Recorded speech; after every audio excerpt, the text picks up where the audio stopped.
कितनी लड़कियां मुझे भाई बोल चुकी हैं। अच्छा, समझ नहीं आता पापा ने किस किस की माँ। मेरे बाल बहुत अच्छे लग रहे। तेरी बुआ की लड़की तुझे भाई कहती होगी, तो तेरी बुआ तेरे बाप ने ये कैप ठीक लग रही है ना? एकदम सर, आपकी कैप बढ़िया लग रही है। ऐसे लोगों को इसी तरह की रिप्लाई की जरूरत है। भारत माता की जय श्री राम, जय श्री राम, भारतीय जनता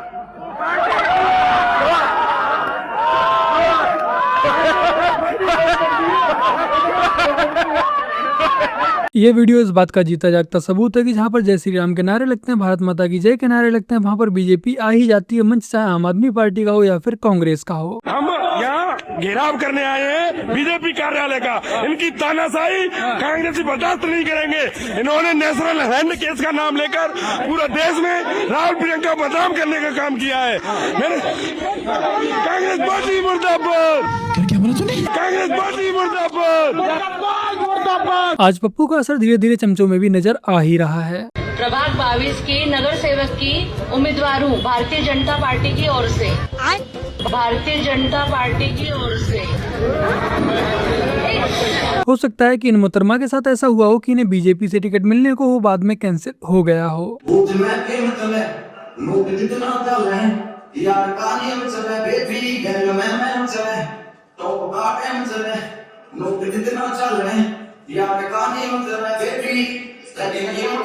बताओ भला, बुर्का पहनकर डांस किया जा रहा है, मजहब ऐसे ही लोगों की वजह से खतरे में जाता जा रहा है। अब आइए आपको भाईचारे की मिसाल पेश करते हुए एक बढ़िया सी वीडियो दिखाते हैं। राधे राधे पापा जी। राधे सलाम वालेकुम। और सब खैरियत तो है ना? हाँ सब बढ़िया है। ये फातिमा ने बधाई भिजवाई थी न्यू ईयर की। वो खुश तो है? हाँ खुश है, और 8 महीने बाद खुशखबरी भी देने वाली है। या अल्लाह, तेरा लाख लाख शुक्र है। हम वैष्णो देवी गए थे ना 2 महीने पहले, तो वहाँ पे मन्नत मांगी थी माता रानी से, और माता रानी ने हमारी सुन ली। बच्चों को भी नाम वाम सोच रखे हैं क्या? हाँ नाम सोचा है, अगर लड़का हुआ तो राम रखेंगे और लड़की हुई तो लक्ष्मी रखेंगे। खतना मेरे घर पे होगा? खतना नहीं होता है पापा जी हमारे यहाँ तो मुंडन होता है, वो भी 3 साल बाद। तो हमारे पड़ोस में जो मंदिर है, रीति रिवाज चलता आ रहा है, वहीं पे मुंडन हो रहा है, तो वहीं पे होगा। उसको नली और गोश्त पसंद है, खिला रहे हो ना? नहीं, वो तो शुद्ध शाकाहारी हो गई है ना, तो पनीर और सोयाबीन ही खा रही है। ठीक है, उसको बोल देना मैं 1 तारीख को मिलने के लिए आऊंगा। ठीक है, आइएगा तो पूरा दिन निकाल के आइएगा, क्योंकि उस दिन सुबह हमारे यहाँ कीर्तन है और शाम को भंडारा है, तो प्रसाद लेके ही जाइएगा। ठीक है बाबा जी, चलता हूँ। राधे राधे। अस्सलाम वालेकुम। ये है असली भाईचारा। आज हिंदुस्तान को इसी भाईचारे की सख्त जरूरत है। अब आइए आपको एक कौवे की कहानी सुनाते हैं, और यदि आपको इस कौवे की कहानी का सार समझ में आया तो कमेंट कर मुझे भी बताइएगा जी। कि एक घर में एक कौवा रोज आके काव काव करता था, तो जो उस मालिक था आंगन में बैठा रहता था, वो बड़ा परेशान हुआ। उसने अपने लड़के से कहा जाओ गुलेल ले आओ, तो गुलेल से मारा तो कौवा ने सर बचा लिया, इधर बचा लिया बच जाए। फिर कहा जाओ डंडा ले आओ, फिर डंडा लावा तब भी कौवा न उड़े, वहां चिल्लाए और गंदगी करे।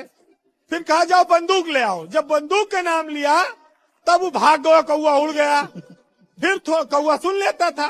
फिर कौवा आए दिन ऐसे परेशान करने लगा, तो एक दिन मालिक ने कहा अपने लड़के से कि अब की भाई लाठी ले आयो, तो तुम बंदूक ले आना, लाठी मत लाना। तो बस वो कहीं जैसे कौवा फिर चिल्लाना शुरू किया, तैसे कहे जाओ लाठी ले आओ। जो लाठी की जगह बंदूक ला, मारी ठास से कौवा गिर गई। जब कौवा नीचे गिरा तब कौवा चिल्लाए लग कि ये तो बहुत धोखा हो गया, बहुत बदमाश आदमी है।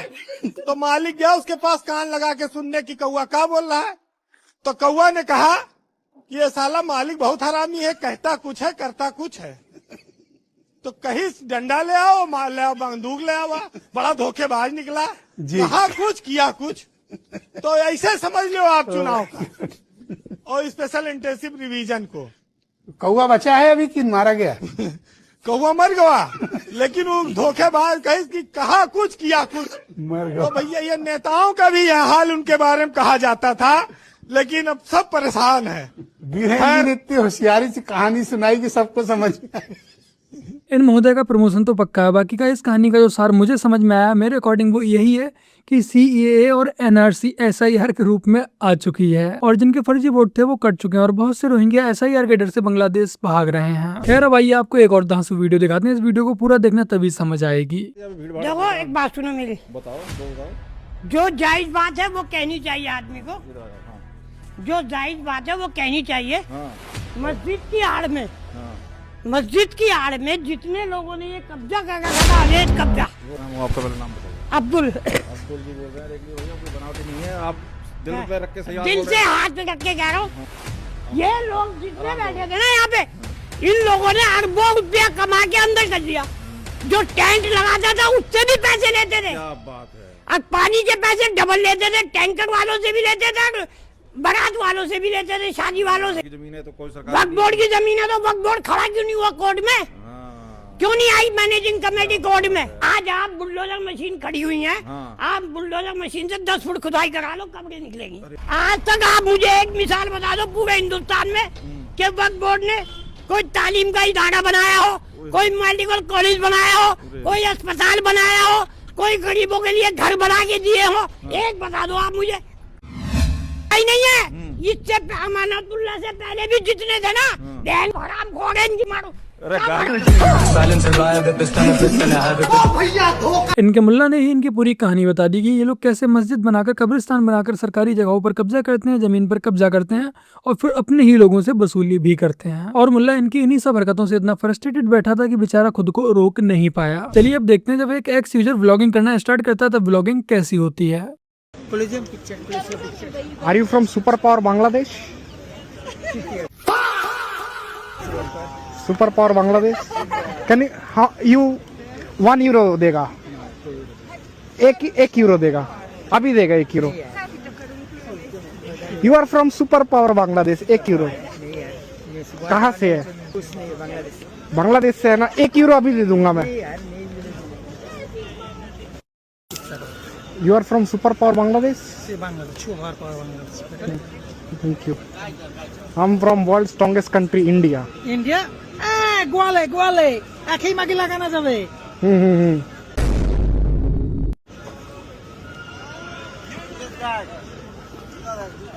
এটা দুই পা দূরে, এটা দিতে নেই। Very nice, thank you thank you.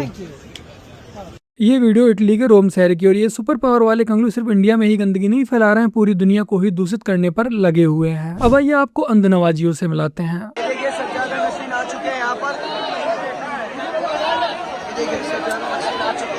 अब देख सकते हो जिंदा शाह मदार के उर्स के मौके पे तख्त पर आकर के बैठ गए हैं गद्दी नशीन सिलसिला मदारिया के। अगर कोई मोमिन इस वीडियो को देख रहा है तो कृपया मुझे समझाने का कष्ट करे कि आखिर ये मुल्ला अनारकली वाली ड्रेस पहनकर क्यों बैठा हुआ है। हिरासत में लिया गया है। युवक मंदिर परिसर में नमाज पढ़ने की कोशिश कर रहा था।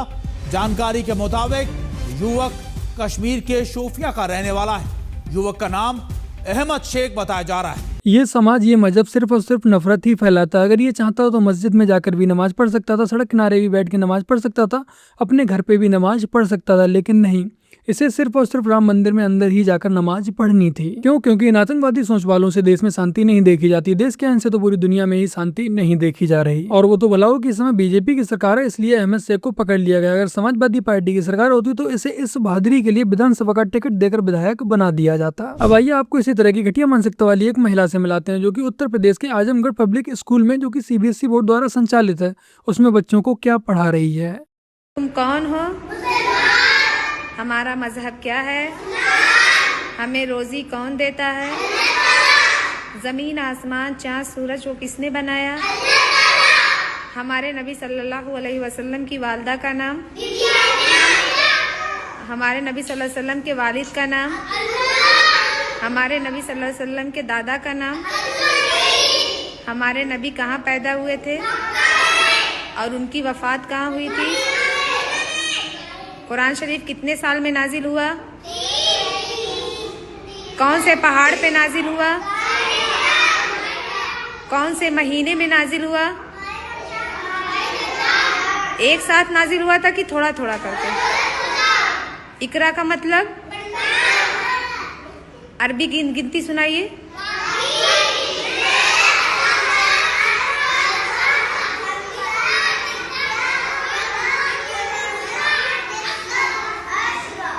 स्कूल वालों ने एक मुस्लिम लड़की के लिए जॉब पर रखा और जॉब पर आने के बाद से वो ज़्यादा अपने काम पर लग जाती है।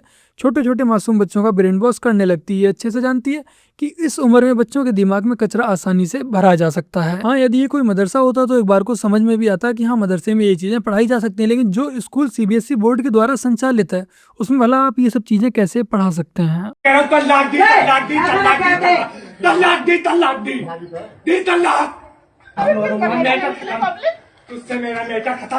आज मोदी जी की वजह से न जाने कितनी ही मुस्लिम लड़कियों की जिंदगी संवर गई है, वरना ऐसे ही 3 सेकंड में एक मुस्लिम महिला की जिंदगी नर्क बनते हुए समय नहीं लगता है।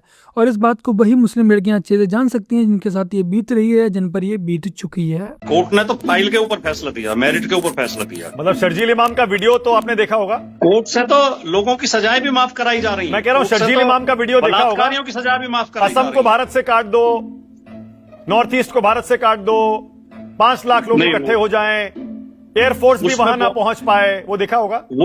वो बीजेपी प्रवक्ताओं की भाषा आप मत बोलिए कृपया। उसने ऐसा नहीं कहा था। नो, उसने ऐसा नहीं कहा था, काटने के लिए नहीं कहा था। मैं प्ले करूं। हमारे पास हो ऑर्गेनाइज्ड तो हम हिंदुस्तान और नॉर्थ ईस्ट को परमानेंटली कट कर सकते हैं, पर परमानेंटली नहीं तो कम से कम 1 महीने के लिए तो कट कर ही सकते हैं। मतलब इतना मवाद डालो पटरियों पर, रोड पे, उनको हटाने में 1 महीना लगे, है कि नहीं। जाए एयरफोर्स से, असम को काटना हमारी जिम्मेदारी है। असम और इंडिया कट के अलग हो जाए, तभी ये हमारी बात सुनेंगे। भाटी जी फिर से चलाऊं, आपने सुन लिया? नहीं, ये मैंने वीडियो उस समय भी सुनी थी और इस पर इनकी सफाई भी आई थी। इन्होंने देश से काटने की बात नहीं कही थी। ओहो, आंदोलन के तौर पे आंदोलन की बात कही। फिर से चलाइए जरा, एक बार फिर से चलाइए जरा, शुरू से चलाइए। शुरू की 2 लाइन शायद भाटी जी सुन नहीं पाए, फिर से चलाइए जरा। हमारे पास हो ऑर्गेनाइज्ड तो हम हिंदुस्तान और नॉर्थ ईस्ट को परमानेंटली कट कर सकते हैं, पर परमानेंटली नहीं तो कम से कम 1 महीने के लिए तो कट कर ही सकते हैं।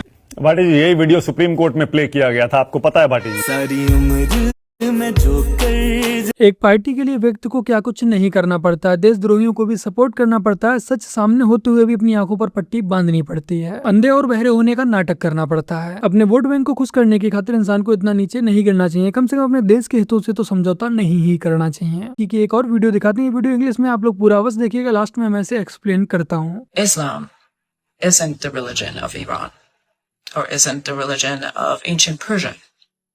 Islam was forced on us after torturing, killing, beheading, raping, and enslaving Iranians into becoming Muslim. Iranians, Persians, were actually Zoroastrian.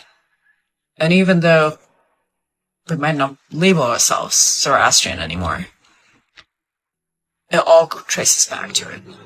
Zoroastrianism is, you can't even call it a religion when you look at the scripture itself, but it's the first monotheistic religion, believing in one true God and one God that rules it all. Most famous example of Zoroastrian priest being mentioned is in the Bible when the three Magi go find Mary and offer her frankincense, myrrh, and gold. They used to calculate the stars, and the star led to Messiah. Zoroastrians have one mantra. It's good words, good thoughts, good deeds. That's why Cyrus the Great always believed in humanity.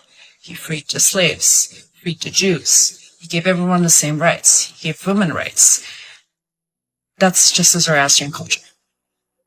And the culture itself, you could probably, if you were to look at the Gathas and read the Avesta and Horde Avesta, you would see it's more of a philosophy of life. God inherently wanted the world to be good. God never wanted the world to be bad. I will share more about this, but good words, good thoughts, good deeds. And that's what reflects in the Iranian people compared to its terrorist regime. Torturing, killing, raping, murdering innocent children, innocent humans, innocent adults, someone's father, someone's mother, someone's sister, someone's daughter.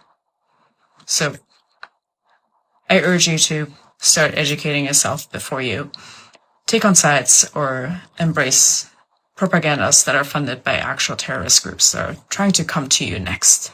ये एक Iran की महिला है जिसका कहना है कि Iran की जो मुख्य पहचान है वो इस्लाम नहीं है, उनका जो पुराना पारसी धर्म है वो है। इस महिला के अनुसार इस्लाम को इतिहास में जबरदस्ती और हिंसा के माध्यम से थोपा गया है और इसी के जरिए लोगों को गुलाम बनाया गया, उन पर जबरदस्ती इस्लाम थोपा गया। ईरान का मूल धर्म है पारसी धर्म, जिसकी शिक्षा है अच्छे कर्म, अच्छे विचार, अच्छे शब्द। और आज के युवा इस कट्टरपंथी सरकार से मुक्ति चाहते हैं। हमारी एक बड़ी विकसित सभ्यता थी, हमने किसी के मंदिर नहीं तोड़े, हमने कहीं जाकर लूटा नहीं, हमने किसी बाहर के लोगों के ऊपर आक्रमण नहीं किया, जबकि सारी दुनिया बहुत पिछड़ी थी।